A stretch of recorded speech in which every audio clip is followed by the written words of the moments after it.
Back with you tonight on In Focus, and now there are several by-elections in wards across the provinces where the DA and the EFF took some wards from the ruling ANC, although the party held its own in some areas. 20 candidates from 10 political parties and 2 independent candidates contested the by-elections.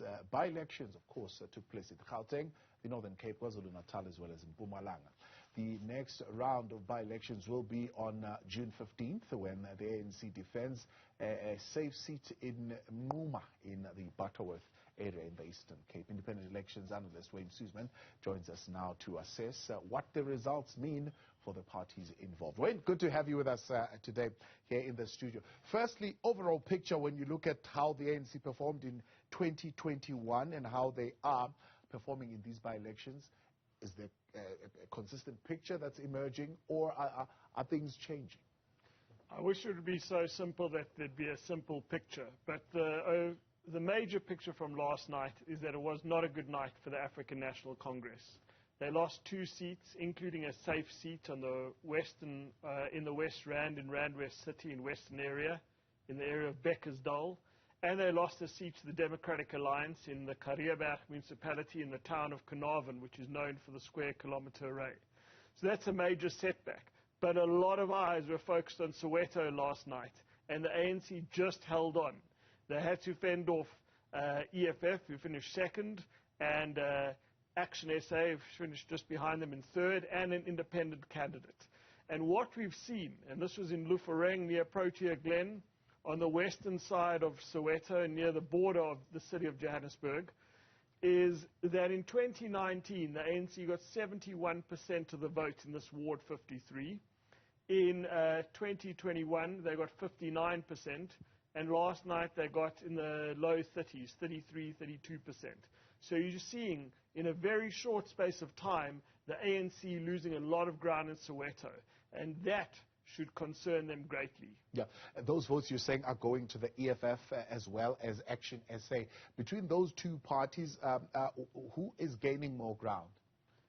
That's a very difficult question.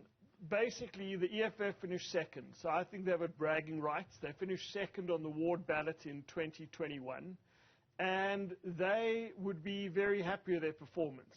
And remember, I just mentioned that they'd won a by-election in Bekkersdal. That's very close to Lufereng and Soweto, well, relatively close.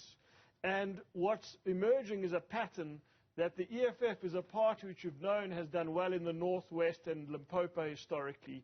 Here they're winning a ward off the ANC in Gauteng in a by-election for the first time, and they're having a very credible showing in Soweto. When it comes to the Action SA, this was their second ever by-election. They're getting over 20%.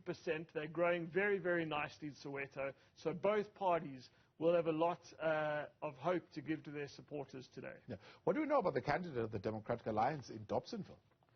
Well, the candidate, Mr. Mohali, wasn't a very well-known candidate. The most interesting candidate was a former ANC person with links to the ANC, a tavern owner, Mr. Shongwe, in Slovoville. He won the Slovoville part of this ward with over 50% of the vote, and there was a very impressive showing. So if I'm the ANC, I'll say, but the real reason why I got 33% is because this Mr. Shongwe did so well in Slovoville. But we know Slovoville is a mining area in the Soweto ward, and that the EFF would have probably also gained some votes from him. Yeah. So the ANC is having to not just fend with new parties like Action SA, more established parties like the EFF, but also independents. Yeah, the ANC's Joburg region is, of course, going through to its elective congress this weekend, and I think the province is looking at around June. Is Soweto still leaning towards the ANC? Soweto is still leaning towards the ANC, but in order for the ANC to retain power in Gauteng in 2024, they can't just lean to the ANC. The ANC has to win Soweto with overwhelming numbers, and it's not doing that right now. Yeah. 2021 local government elections, the ANC was given a major scare when some independent candidates began to emerge. Well, some of them coming from the ANC, being disgruntled with the ANC and wanting to go on their own. Is that something that is continuing to happen in these by-elections? Yeah, but as I said, not all independents, as I always say, not all independents are built the same. The ANC have lost wards in the Eastern Cape to an independent since the local government elections. But I'll give an example last night in JS Morocco and in Mpumalanga, where the ANC had an excellent result. The independent got 14% of the vote there.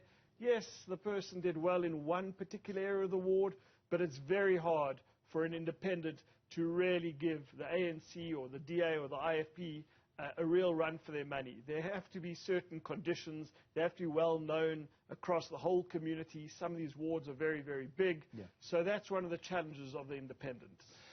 Now, the Northern Cape, generally a very stable ANC kind of province. The Premier, the guy who was quite liked, in a sense, Dr. Saul. How did they do these by-elections? Well, the ANC in the Northern Cape, you said it spot on. They know how to fight elections, and they certainly know how to fight by-elections. What's happened in the last few weeks is quite stunning. They've lost 2 wards in relative quick succession.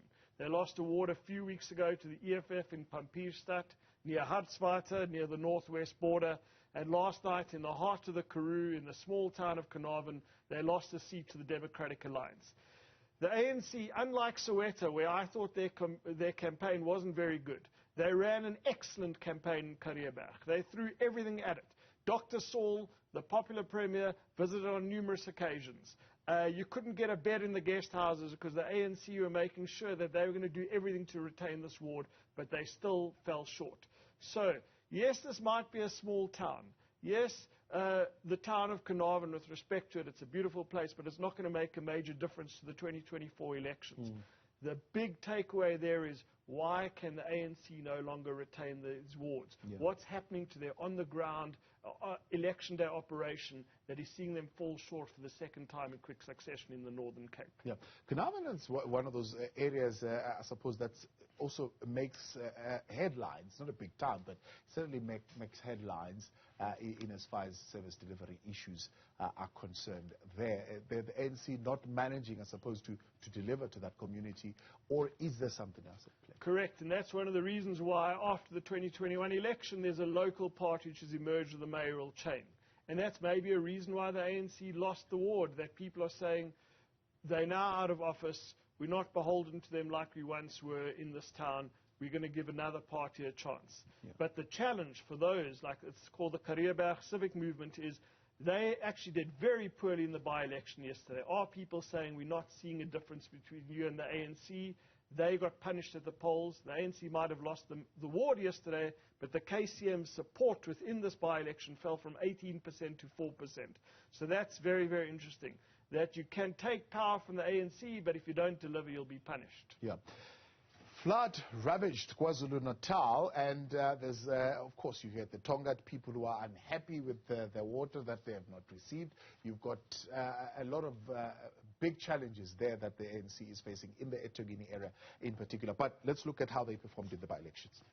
This was a very interesting result in Mvoti. That's Greytown, which is obviously not too far from Pietermaritzburg. And here, remember a man who Newzroom Afrika had their eyes peeled, and all the viewers had their eyes peeled on when eThekwini chose their mayor? Yeah. Mr. P.T. Mavundla. Mavundla, yeah. He was the kingmaker. The kingmaker. So to speak, yeah. The businessman, yeah. The man who has strong links to Zuma. Yeah. Where's he best known in politics before that day? Not eThekwini, but in Mvoti. Yeah. This is where the by-election was, and this is where his party, the Bantu Boto Congress, that's their base. So they were trying to take a seat off the ANC, and so is that resurgent elephant, the Inkatha Freedom Party.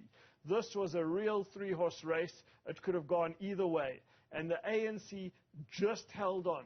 They beat the IFP by 30 votes, and the IFP beat the ABC, the Bantu Boto Congress, by 3 votes. So 33 votes between first place and third place. It was incredibly narrow. So you see the IFP making inroads into the ANC strongholds in the village of the most voters in this ward, but the IFP couldn't bring its supporters home in its stronghold because they lost ground there to the ABC. So the results were going all over the place, and I think that might be a good example of what's going to happen in KwaZulu-Natal elections between now and 2024 and the actual KwaZulu-Natal provincial elections in 2024. The ANC is in trouble, but voters are saying we are uncertain of what to do. You saw traditional IFP voters move elsewhere yesterday. You saw traditional ANC voters move over to the IFP. Fascinating developments in KwaZulu-Natal, but a win is a win, and if I'm the ANC, I'm still happy today. Yeah, only a percentage I see here going to the IFP, or 2%. They're quite interested in making inroads in KwaZulu-Natal. In fact, to the point that at some point, I think it was the beginning of this year, they went and slaughtered a cow there. They are really trying to get into the KwaZulu-Natal province. Talking about the EFF? Yes, the EFF. So the EFF made their big inroads in 2021. How did they? Remember, of the three major parties in the 2021 local government elections, the ANC lost ground, the Democratic Alliance lost ground, the EFF made ground. How did they make ground? Big growth in KwaZulu-Natal. However, as we saw in this by-election, they were unable to make any impact. They weren't able to replicate what they just did in Randwest City or in Soweto or even Carnarvon. And that's the challenge. If you're going to contest every single by-election, your results are going to be a mixed bag.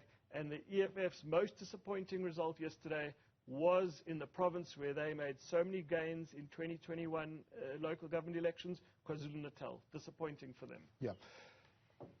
Does this begin to paint a picture for us, what we can look at in 2024? Well, look, these were only 5 by-elections. There are going to be many, many more. But as I always say, I think there's much more to glean from this than just scrolling through Twitter.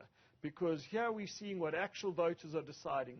By the way, turnout was up in Umvoti. Turnout was very high in Carnarvon. That is very, very encouraging. That we're seeing a pattern of turnout actually exceeding the local government elections. So we are seeing what voters are thinking. Yeah. And yesterday we had by-elections in 4 of our provinces, and we are seeing a pattern emerge. The ANC are rock solid in traditional rural areas in Mpumalanga. I expect that pattern to hold in Limpopo. We know it will certainly hold in the Eastern Cape. But what is the ANC going to do in its urban areas? There's a lot to do. The DA has had a very, very tough time lately.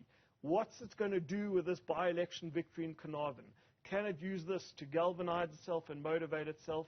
And what is this? And what we're seeing with EFF and Action SA really giving the ANC a run for their money in urban areas in Gauteng. Can they take that momentum to other parts of the country? We know in the next round of by-elections, soon in about a month's time, Action SA are going to debut in the Eastern Cape. Yeah. Can they replicate what they've done in Gauteng in the Eastern Cape? And what is the IFP going to continue to do in KwaZulu-Natal? We've got to keep on having these conversations because they are going to give us great insights into what South Africans will decide in 2024. Watching that very closely. Wayne Sussman, appreciate it. Thank you very much, as always, coming in and giving us some analysis there of what happened in yesterday's by-elections.